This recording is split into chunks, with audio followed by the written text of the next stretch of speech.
G'day, good people. Welcome to the Grow Your Clinic podcast by Clinic Mastery. Here is what's coming up in today's episode. This episode will be right up your alley if you are looking to fill your books and attract new clients with paid marketing strategies. We're diving into Google Ads, websites, and mistakes to avoid. And trust me, you will want to hear Peter's take on when you should leave your current ads agency. The headline of your keynote was paid marketing without wasting money. On your first slide was a picture of you and Taylor Swift. I thought it was pretty good. Even my mum said it was terrible. Paid marketing is the amplifier, and here are some of the things that it can't fix: an offer, a website, slow follow-up. This has been my biggest learning from Pete, is just like when we direct someone to a website, is the website actually converting? There are certain things that I think are important that we fix before we start paid marketing. I spent 20 minutes this morning onboarding a new client and just going through their ideal client and getting every part of that out. And it depends is not welcome today. Are we on the same page? We'll see. Before we dive in, today's episode is brought to you by allieclinics.com. If you're the kind of clinic owner who loves to feel organized and stay ahead of the chaos, you'll love Allie. Think of it as your digital clone. It's the single source of truth for all your clinic's policies, systems, and training. Test it for free at allieclinics.com. And in other news, applications are now open to work with us one-on-one at Clinic Mastery. If you want support to grow your clinic and bring your vision to life, just email hello@clinicmastery.com with the subject line podcast, and we'll line up a time to chat. All right, let's get into the episode. Welcome back to another episode of the Grow Your Clinic podcast. I'm Jack O'Brien, your host. Joining me, my 2IC. We've kicked Ben out for 3 episodes in a row now, I think. So Hannah, it's just you, me, and Beck on the alternate day. So Hannah Dunn, Director of DOTS OT for Children, Coach Clinic Mastery, superstar, Yes. all-round legend. Thanks. Welcome back to the podcast, Hannah. How are you? Thanks. Good. How are you? I'm well, thank you. Look, before we dive in, it is the morning after the night before. Yes. The minister interrupted our feeds yesterday regarding NDIS. At least the time of this recording is the 23rd of April. We're not going to go into all the nitty-gritty details because, frankly, there weren't too many details. But if you were to offer a couple of words of wisdom to budding NDIS type clinic owners, what would you say? Yes. I would say that yesterday there was a lot of information, but it's important that we remain calm, that a lot of the information didn't relate directly to allied health providers, that it was around other personal care attendants type of people and plan managers, etc. And so not to panic about registration and to really look at what your client group is, what percentage is actually early intervention, and also around how you can diversify moving forward. So just staying calm. And Jack, as you mentioned on your stories, on Clinic Mastery stories, just ensuring that you get your policies, procedures, and those things in place so that you are preparing to get registered if that is what occurs. We don't know what that will look like, but essentially for now, it's just getting familiar with your clinic and understanding where you need to go from here. Yeah, I feel like there was 1 or 2 practical things to take out of yesterday, and that being get your house in order, your policies and procedures, your mentoring setup. If that looks like Allie, head to allieclinics.com and get your house in order. You don't have to race to registration or anything like that just yet. It's all very unsubstantial. So practically, that is a good one. Thinking about diversifying, making sure we're functionally oriented. And then more importantly, take care of yourself. Yes. Breathe, get a good night's sleep, and get out of the comments thread. Again, we said this on Instagram and on stories, but for those listening here today, you do not need to take advice from everyone with an opinion in a Facebook group or a comment thread. Choose very, very wisely who your inner circle is. You want folks who have been there, done that, got the t-shirt, had the expertise and the experience. That's who you want to be listening to, not just anyone with an opinion. And do yourself and your mental health a favor. You don't need to be doom scrolling on social media. You need to be leading your team, leading your community, and thinking proactively about where the opportunity is for you in what feels like a bit of a turbulent time. Yes. Is that sage advice, Hannah? Yeah, absolutely. Yes. Super. Awesome. Folks, if you're a little bit unsure, need some guidance, need to make sure you've got the right people in your corner, we are it. At Clinic Mastery, we would love to help, make sure you're a good fit for our community, and we can show you what our programs look like. You can do that by emailing me, jack@clinicmastery.com. No obligation. We're not here to twist your arm. We're here to make sure there's a good fit and help you if and when we can do so. So send me an email, jack@clinicmastery.com. There is no AI in my inbox, and we'll explore a conversation. Yeah, I think yesterday what was really valuable for our community was just the NDIS channel on Slack and the PEDS channel on Slack, that there was some strong voices who've been around a long time, just creating reassurance and giving key points and really narrowing it down. Yeah, spot on. We have such a rich community of coaches, but also clinic owners that are very experienced and expert in their fields. So love that. Good distinction. Hannah, joining us today also, we have the 1% Better Everyday Man, our Google Ads and marketing agency extraordinaire, and just all things wise, calm, the face you are used to seeing on YouTube. Peter Flynn, welcome back to the podcast. Thank you, sir. Good to be here. Now, just to confirm the rules of engagement on the podcast, Peter, there is you cannot say it depends, right? You'll get splinters in your bum, and it depends is not welcome today. Are we on the same page? We'll see. Well, we have a rule around the place that if you say it depends, it's 10 push-ups, which is made even more difficult for you because you only have one working upper limb. So you'll have to do 10 one-handed push-ups if you keep saying it depends. Deal? I don't know. I did do a 4 kilo dumbbell press today, so we get back. Oh, look at you go, you big boy. I got told last week that I was too Peter Flynn in my decision making when I was on the fence a bit, but to jump to one side. Yeah, he's become a meme. We'll see. We will see. He's being added to the swear jar list. But we are talking all things marketing. Pete, you gave a keynote at the Clinic Mastery Summit just a couple of weeks ago, title around how you can stop wasting money on your paid marketing. So many clinics are wasting money on their paid marketing. So we're going to unpack that. But specifically when it comes to paid marketing, before we dive into it, Pete, for listeners, you could do it yourself. You could learn it and try it and give it a go and maybe waste a bit of money, or you enjoy experimenting in the science, and that's totally fine if you want to do it yourself.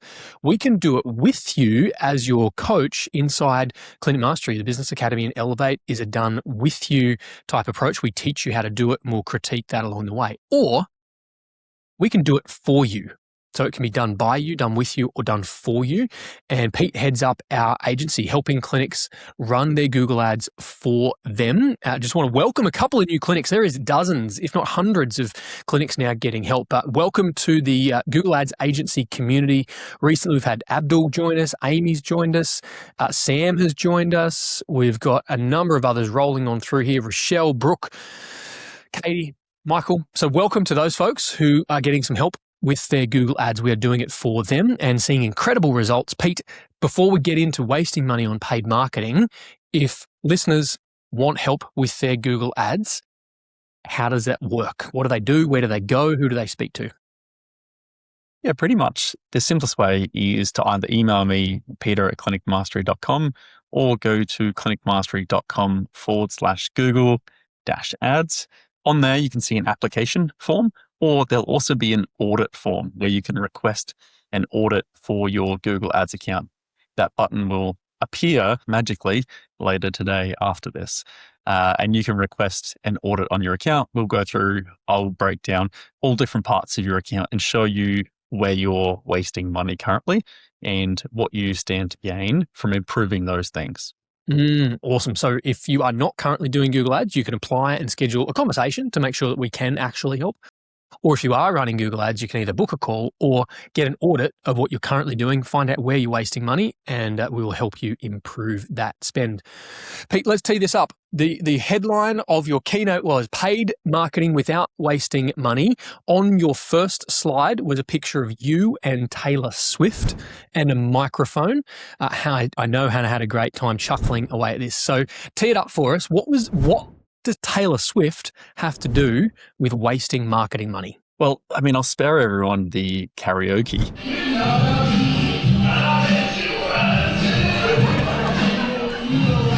But the idea being, a microphone is just a microphone. The idea of a microphone is simply to amplify whatever we put into it. And so if you give it to a professional singer, someone like a Taylor Swift, and she sings into that, you get a certain experience. An experience people will pay really good money and line up for many hours to go and witness. Now, we then gave myself that same microphone and had me sing the same song, 22 by Taylor Swift, one of my favorites. And whilst I thought it was pretty good, even my mum said it was terrible. And it's entertaining, you could say, but not super great to listen to. And it's the idea here being the microphone, it's the same, right? She's probably got a slightly better microphone, but it's the same thing that we're using, but we're amplifying two different things. And when it comes to marketing, if you amplify something that shouldn't be amplified, that doesn't deserve to be amplified, it's likely going to have the impact that is going to just amplify inefficiency or amplify something that people don't want. So we really first need to look at what is it that we're amplifying before we put the microphone in front of it, because paid marketing is just a microphone for your business. And if okay. you're in the Clinic Mastery community, you can jump on Kajabi, search Peter Flynn, and get to watch that recording. Don't let yourself down by not doing that. Yeah, it's a members only special Yes. that you usually get on Over 18 website. Really, Peter Flynn speaking and singing into a microphone, but we have it for our members. Head to Kajabi, search Peter Flynn, and find him on karaoke for all to see. Pete, I reckon we might sneak that into the socials and get that snippet on the stories. But nevertheless, sharing a slide here that you spoke to, that paid marketing is the amplifier. And here are some of the things that it can't fix: an offer, a website, slow follow-up, or poor conversion. For listeners, if you're listening to this on Spotify or iTunes, I have 2 actions for you. Number 1, leave us a review. Please comment 5 stars if you think we deserve them. If you think we deserve less, don't bother. But if you can leave us 5 stars and a comment, number 1. And number 2, head over to YouTube, subscribe. You can check out the slides, all the stuff over there. So for viewers on YouTube, you'll see this. Listeners, Pete, can you explain this slide for those listening along? So this slide basically looks at, and again, amplifier, microphone, same thing, right? And we're looking at what are we amplifying? And I've broken it down into 4 key areas. So one is a weak offer. Now, think about your offer is what are we actually, what are we exchanging value for money for here? And a large part of the offer can also be looked at, how is it positioned, right? How does it look? How does it feel?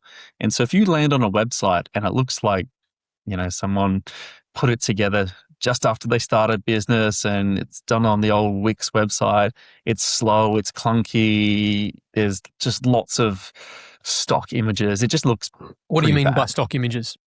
Stock images, like just the images you just download off Google. They're not real images of your team. They're just stock images, right? You're looking around, you're not sure where to look. There's all these mismatch of colors and branding, and it's just not clean. You're looking, what do I do? Where do I go on this website? If you push traffic towards that website, the likelihood that people convert is low, right? And if you have a beautiful website that has a really clear call to action, really clear offer, and it all sort of funnels down to 1 or 2 key things, you get to see the team, their smiling faces, and you feel like, yeah, these guys are professional. These guys are really good. And I can already start to build a bit of trust, and that's key, build some trust. And so the weak offer, the confusing website, those really go together quite nicely there. So you need I would say quite a strong website. Now, do you need specific, really detailed landing pages? It can help in time. You don't need that to start with, but you need a solid website to start with. Hannah, when you think about clinics that you've worked with, where do you see them have these types of errors, or what are the common errors that you see? Yes. I was so proud of myself one week when Pete messaged me about a member that I coach and he was working with and said, hey, just heads up, there's all these broken links in the website. And I was like, oh my gosh, check out the channel of coaching, because that's exactly what I just said last week to them. This has been my biggest learning from Pete, is just like, when we direct someone to a website, is the website actually converting? And so I think we find, broken links, too many items in there, too many button options, too many places to go, not a good flow. And I think, as Pete said, people know what a stock image is, and what they're looking at as a stock image versus what is a real natural team. I think people put the pressure on themselves to go and get that professional photographer to come in, and Pete, maybe that is what we want to be doing. But on the flip side, I think it's also better to have an image you've taken on your iPhone that is your natural team than having the stock images there. They are still quite good quality photos at times. Even just to jump in there, what I normally tell people is, hey, why don't you, instead of going into really expensive photographer or something like that, go on Airtasker. You can find a really good solo operator we did in Adelaide for like $400. You get a whole bunch of fantastic photos, brilliant edits. It was great. And I know we got some quotes for like $3,000-$4,000. So pretty good. It's pretty good. Okay, so they're the common errors or things that need fixing in a clinic. And as you described, Pete, if we're just amplifying those things, we end up with more problems. You highlighted here, if we're pushing, these common errors through an amplifier, you end up with either wrong traffic or broken system, but a strong foundation gets us growth and phenomenal results.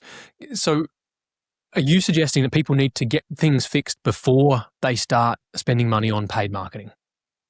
There are certain things that I think are important that we fix before we start paid marketing, where we need to think about, do we have somewhere to send people?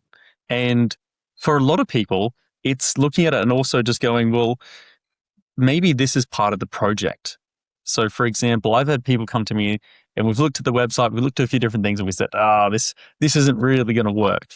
But if we were to start working together now, and I map out all the key things that we need to change, the bare minimum for us to launch these ads and start to be successful. And I help you to schedule them. I help you to find the right people to do each of them. Over the next 2 to 3 weeks, we'll be ready to launch the ads, which gives us time to plan out the ads, to plan everything out, to build these in conjunction. And so for a lot of people, we look at what is the minimum viable standard that we need, or minimum viable product, and how can we help you to do that? Because it puts the line in the sand. It says we need this done by this date, and it suddenly makes it a big priority. The people who have said, all right, I'm going to go away and I'm going to fix these things, I'll do this, then I'll come back. Often they come back 3 or 6 months later and they still haven't done it because it's just this deadline that's just been pushed forever into the future.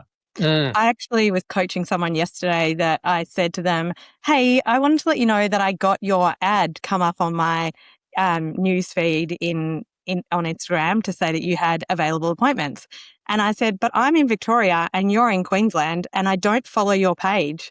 So I follow it on the Dots page, but I don't personally follow it in my personal account. And so they were like, oh, we're pretty sure we've got it set to an audience just local. Anyway, they sent me a message later in the day and said, checked it. It was Australia-wide ad. And so things like that can be things that you might not even realize need fixing. Right. And it's not that ads don't work, that they're inefficient. And so we can waste money where you optimized ad with an optimized website and a really dialed system and all of your ducks in a row, you might be able to attract a new client for $20, $30, $50 to your clinic.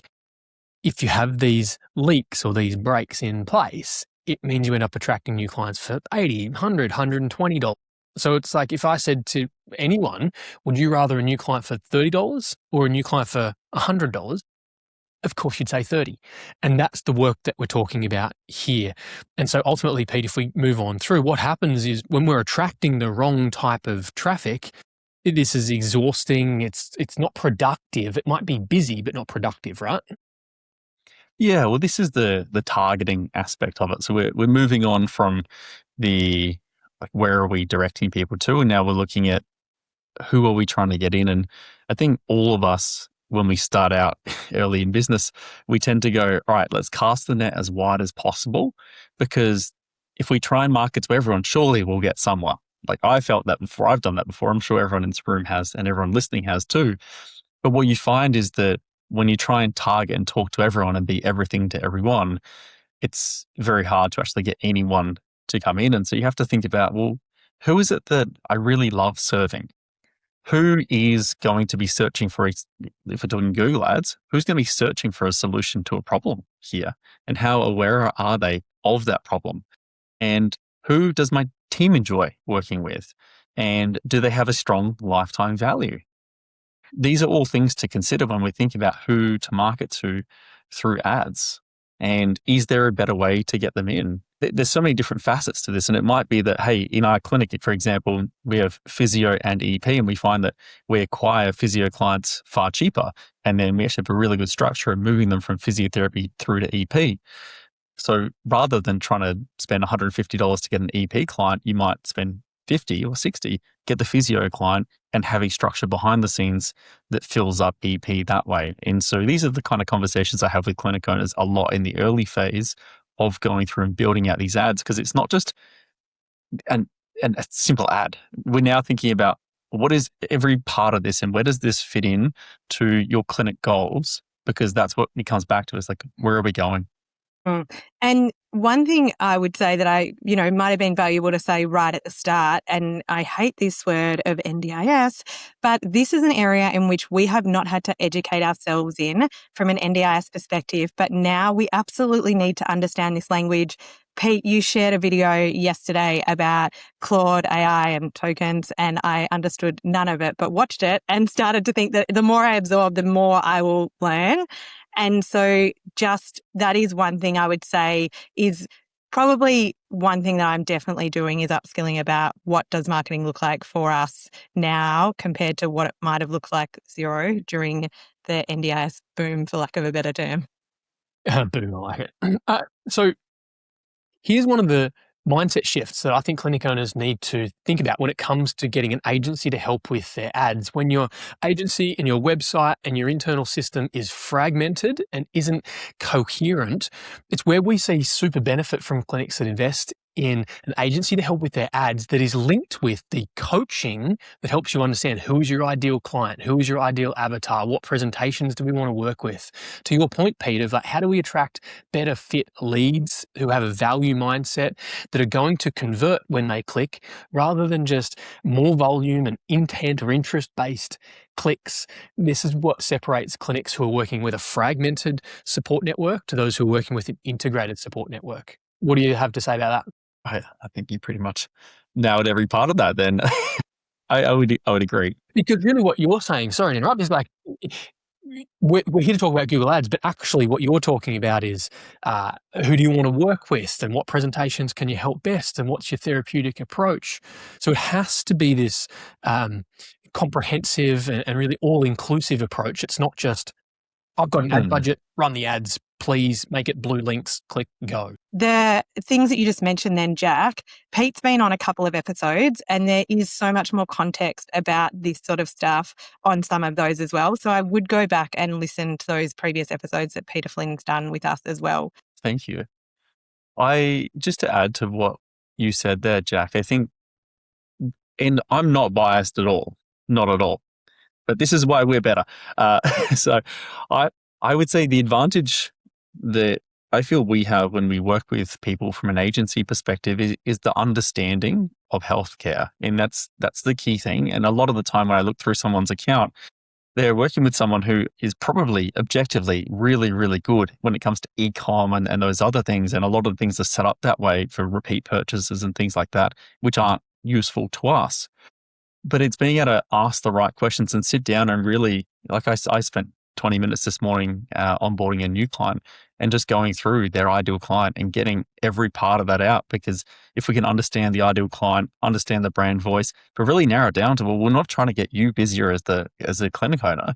And we might be talking through some clients that you really like working with, but are your team equipped to deal with this? No. Okay. Well, what else do we need here? And so it's knowing the right questions to ask, because we understand this is the goal of the healthcare clinic owner that we're working with. And so it's such an integrated approach. I think it's almost like there's a coaching part to it that allows us to then create these ads, and what's everything or the assets underneath this that need to be at what standard in order to achieve the desired result based on these 100 other clinics that we work with. Yeah, it's that synergy. Okay, so we've covered that first shift from more leads to better fit leads. Let's talk about the next shift in your conversation. And this is a big one because so many folks, when it comes to Google Ads, and specifically agencies, would say that their job is to get clicks. But ultimately, clicks are vanity. Conversion is sanity, to appropriate the cliche. So talk us through this shift in mindset and approach to Google Ads specifically here, Pete. A key thing we want to understand is what is a conversion and what is a conversion action and what is a click, right? So a click is just someone clicks on the ad and they go through to your website, and that's all well and good, but it's not going to pay the bills. It's actually interesting that Google site, people who build a website on Google sites, it's one of the only things you can't set up Google Tag Manager and track things on. So just go figure with that one anyway. But for everything else, we can set up tracking using GTM, and tracking is actually getting better at the moment with the introduction of Claude Code in how it can start to track things. So for embedded booking links, which have previously been such an issue, we can now start to have some better tracking through this. But the key thing we want to understand Sorry, is... just to interrupt there, Pete. If you're working with a Google Ads agency and they haven't figured out Google Tag Manager and embedding tags in embedded booking links, it's time to shift. It's getting there, yeah. But what I'd say is we're going to have what I would call conversions and conversion actions. And a conversion action to me is we can track how long someone spends on a call. We can track if they've typed your phone number in from your website. These are really important things. Now, often when I look at someone's Google Ads account, the threshold is set at, if someone calls for longer than 5 seconds, that's a conversion. It's probably not long enough to say, hey, this is a new client. For me, I'd say 90 seconds at an absolute minimum is the threshold, and I wouldn't call it a conversion. I'd call it a conversion action. It's a strong leading indicator that someone may want to book an appointment, but we have no idea whether they actually book. And so we want to lump those over here and go, these are conversion actions. Now, booking online, we can be more confident with that. So if someone clicks book online through to the book online page, we call that initiating book online. That's a conversion action.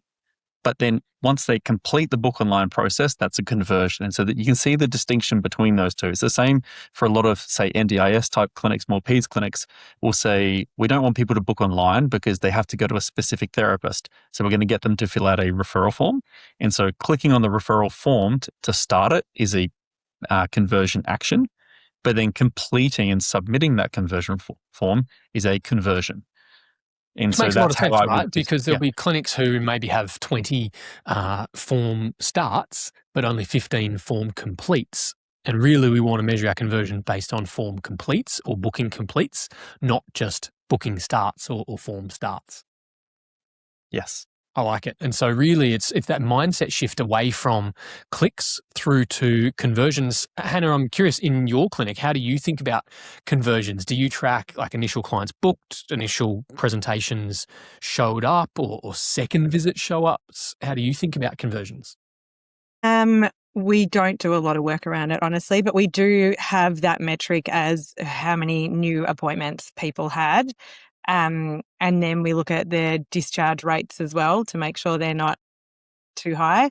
But we're probably more interested in the longevity of a client that we have. And it's that lifetime value that's the key, right? It's, yes, we want to attract interest. Yes, we want to attract first-time bookings. But ultimately, if they're, I'll say, to use a cliche, if they're just tire kickers who are coming for 1 or 2 sessions, that's not helpful for them predominantly. It's not economical for us as a business. And so, Pete, this is the third shift that you spoke to, that focus on lifetime value. And, sometimes we think, a new client costs me $30 or $80 or $260 to get a new client. That's a lot of money. Well, it's only a lot of money relatively. It could be quite a small amount of money. Can you speak to this shift, please, Pete? Yeah, I think we have to understand the whole picture of the clinic to understand what we're willing to pay to acquire a client. Because when we can pay more to acquire a client and we understand those numbers and we bid appropriately, then we can pay more to acquire a new client than competitors can. And so we can grow faster. Some clinics, some of the NDIS type clinics I've worked with have, call it lifetime values that are $10,000, $20,000, $30,000, so quite substantial. At the same time, often I'll talk to the clinic owner and they'll say, $100, that's all I'm willing to spend to acquire that client. And they start to get a little bit anxious if it goes higher than that. which is a little bit nonsensical when you think about it in the grand scheme of things. But when you're looking at it dollar to dollar, day to day, it can feel like a lot. And so we have to understand, where does this fit in as part of the whole picture? And where does this fit into the growth strategy? Because let's say you have some people still have contractor models. If you still have a contractor model and you are paying, let's say, $150 to bring in a new client, and your sessions are $150, you need 2 sessions to make that back, to break even. If you got an employee type model and that person's sitting there doing nothing anyway, well, when you bring them in, that's worth a full 150 to you, right? We think about in gross profit terms, but when you have people sitting there with white space in their diary that you're paying them to be there, realistically, you don't have to think about gross profit so much. I need a speech therapist. I would also look at what phase of business you're going through. If you're trying to grow and quite aggressively, think of Uber and those kind of businesses. They would pay quite a lot to acquire a client in order to fund growth, and then they'd pull back the marketing spend and become profitable overnight. And so it depends on where you're at in your sort of growth journey versus sustainability. Okay, let's talk more about this, because you've challenged my thinking about it, and it's really important for clinic owners to understand the economics and the metrics behind it. So just to double click on what you said there, if a clinic is already paying an employee to sit there and have white space in their diary, that cost already exists. And so if we're to attract a new client, essentially that entire appointment fee is gross profit, because the expense was already being absorbed anyway. That's essentially what you're saying, right? Correct, yes. Interesting. So, sometimes we're worried about that ROAS is the technical term, or return on ad spend. How quickly, if I'm spending, $200 to acquire a client, how quickly can I generate $200? It makes the maths make a lot more sense when your gross profit is effectively 100%. And the other thing to consider, which is the other side of this, is, and we talked about this a lot at PhysioFit, Andrew and I, is how do we make every client turn into 2 more clients? And so if you've got someone focusing on bringing in the right type of clients, and then you're working with your team on how can we be 1% better every day? How can we just be outstanding compared to everyone else? How can we show that we just care a little bit more? How can we go over and above where applicable? How can we get amazing client outcomes, have brilliant plans, have the touch, the different places we touch base? How amazing is the admin team or the non-admin team if you're MIC risk? But looking at all those things and go, right, if we nail these, this person refers in their friend, their family. And whenever I would say I've had great clinicians working for me, I know that if I give them a new client, they're going to see the whole family within a month. Mm. And so that's the other side to it. Marketing it's more worthwhile to invest in when you work on this concurrently with your team.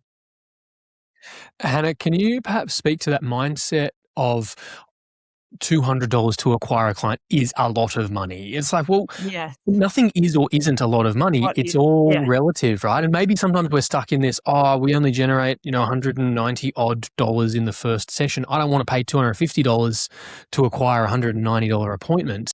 Mm. We have to zoom out, and some clinics can do that and some clinics can't. Do you want to speak to that?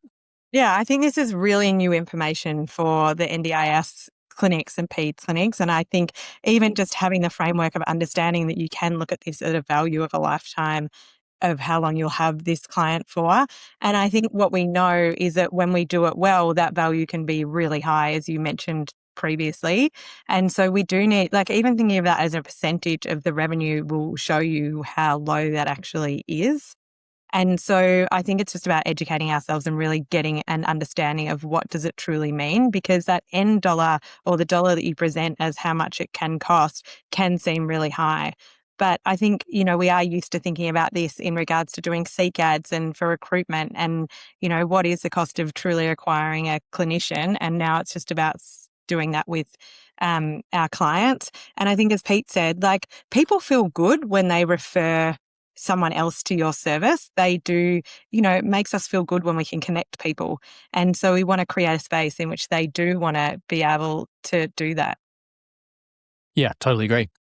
Here's a really practical formula for NDIS or PEDS type clinics. When you're thinking about lifetime value, and maybe that feels too hard to think about how many sessions the average participant or patient might have across the course of a year. Maybe they're booked on a fortnightly schedule, and so you see them 5 times a term, 4 terms a year. That's 20 appointments at round figures, $200 a session. And so we can say that the average participant may be worth, in economic sense, of course, our patients are priceless.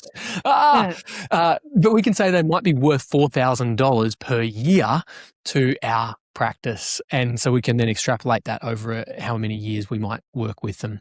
We've talked about the ways that clinics can waste money, but talk to us about those clinics who are ready to go. What are some of the signals that you see, or what are some of the things that you listen for when you're talking to a clinic when it's like, yeah, right, you're in a great position to get the most out of your paid advertising? What are, if paid advertising is simply the microphone that reveals, as you said on this slide, who are those clinics who are really well positioned to pour gasoline on the fire? I would say they have a really clear understanding of who their ideal clients are, and they know which ideal clients they're willing to, or they're able to get through something like Google Ads. They've got a clear brand voice and messaging for how they want to talk to them and how they want to connect with them. They have a website that is fast. That's really important. Really, really important. The website is fast. It's clean. It's beautiful. They're proud of it, and it reflects their brand well. They look at it and they go, yes, this is beautiful. This reflects us and our team and what we deliver here. That's important. Can I ask, Pete, Go how for do people know how fast their website is? Like, I think we'd have people Go to Google and just type in page speed insights and then copy and paste your website across there and have a little look. It kind of gives you a traffic light result, doesn't it, Pete? It does. It'll give it for mobile and desktop, so you can switch between the two. And then the other thing on the website, make it really obvious what is the call to action and how does someone take the next step. I'd say there's been a lot of NDIS type clinics that have inquired over the past 6 months as they need to start advertising for the first time ever for many of them. And I go on the website and I'm like, how does someone book or contact you? And because for so long you've actively needed to make it hard, but now there's so many barriers in the way. Someone gets there and they go, I'm confused. I don't know where to go. Don't know what to do. Going to go on the next one. And then the last there, Pete, it's a really greenfield opportunity for NDIS type clinics to get ahead, to ensure you're a market leader, that you're in front of mind in your participants, in your community's minds. We can really boost that know, like, trust factor through some of these paid marketing strategies while the rest of your peers are floundering, or as we alluded to at the top, spending their days doom scrolling in the comments thread of some Muppets Facebook group. It's time to get ahead and think about how can we speak to our ideal clients better. Yeah. And I think if we think about ourselves, like, how do we run our lives? Like, I'm a mum to 3. I have no time during the day. It's actually crazy. And so if I'm booking a service, I want to be able to jump on a website at 10 p.m. at night and just book in something. And so if we can create ways to do that and make it so easy, then that is what is going to win in the end. Great distinction, Hannah. Yeah. Pete, what about, so we're talking about clinics who want to get started and, when they've got some of those things in place. I've got a question, but you need to finish your thought. Before we go there, the one extra thing that I'm seeing that's really impactful is have your prices on your website. Ooh, controversial. You are off the fence. You've changed, Peter Flynn.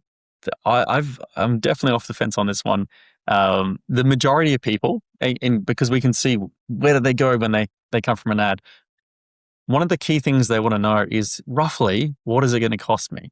And if they can't find that, they often click out pretty quickly and go into the next one. Now, it's unlikely that you're going to be so expensive that they go, oh my God, that was not what I was expecting. But they just want to know ballpark, this is what it's going to cost me. Because for a lot of people, this is a meaningful investment to them.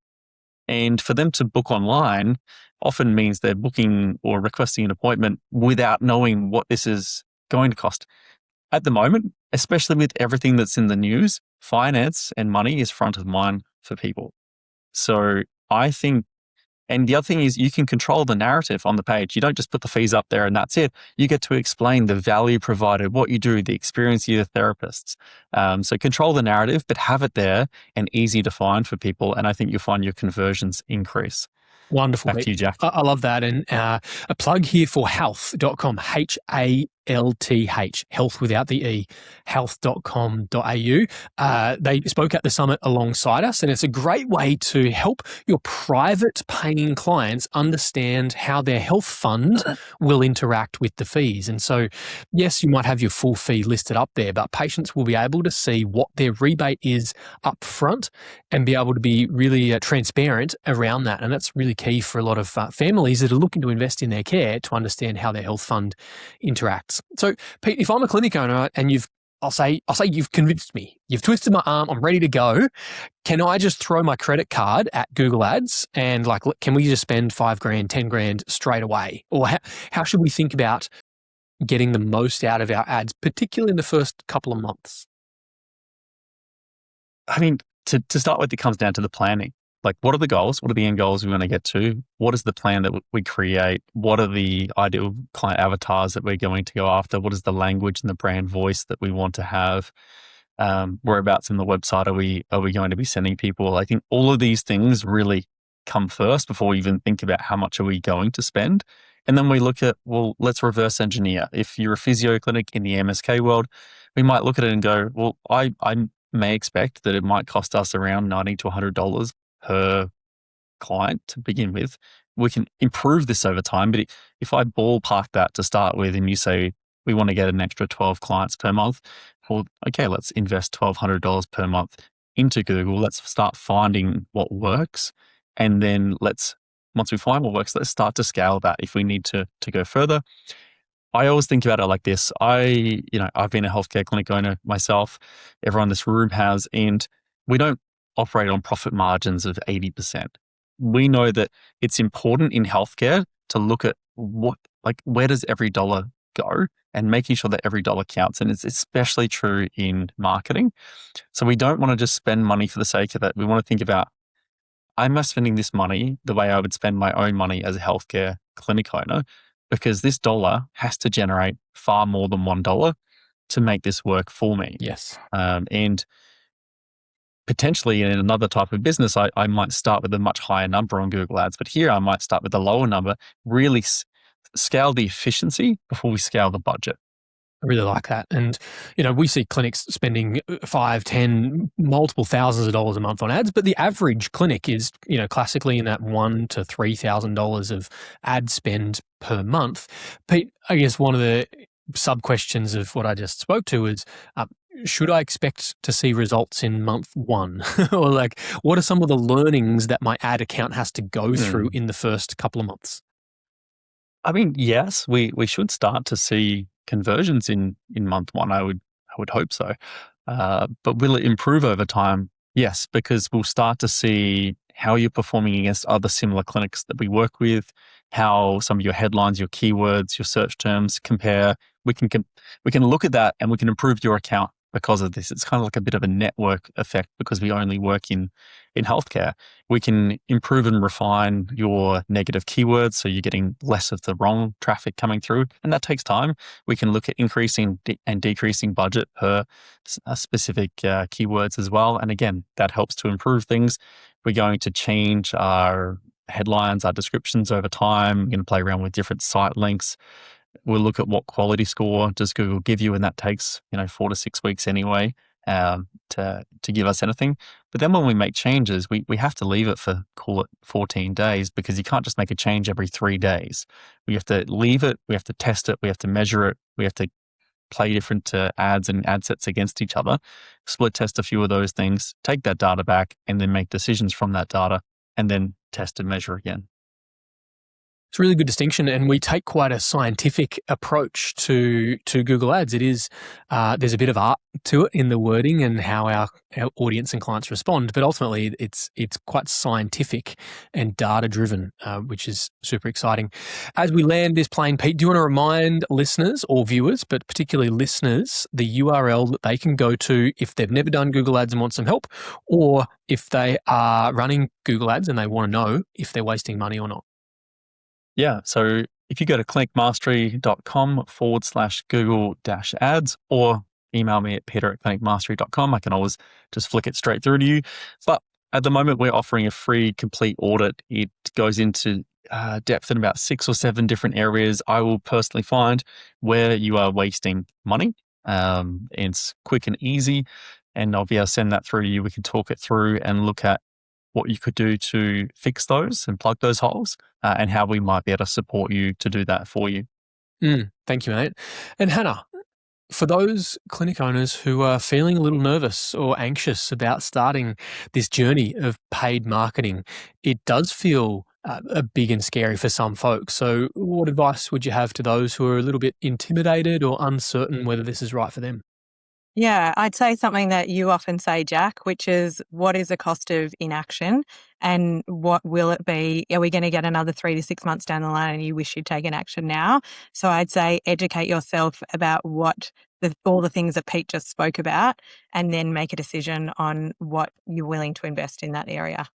Yeah, I think that's really sage. Not because you're quoting me, but it's sage advice. And I think we want to have an experiment, a scientist's mindset to this. It's like a mentor of mine often says everything can work, but sometimes it's a game of finding out what does work for you. It's the right idea at the right time, and the right execution is the right idea. If it's a great idea and the wrong execution, what's the wrong idea? And so we really do need to test and measure and be open to different hypotheses. And particularly if paid marketing is a new frontier for you, then now is the time to get amongst it, to experiment and stay ahead. Because frankly, if you're, not that I'm frank, but frankly, if you're really battling and in a couple of months' time you're really behind the 8 ball, it's going to be that much hard, or feel that much harder to get started.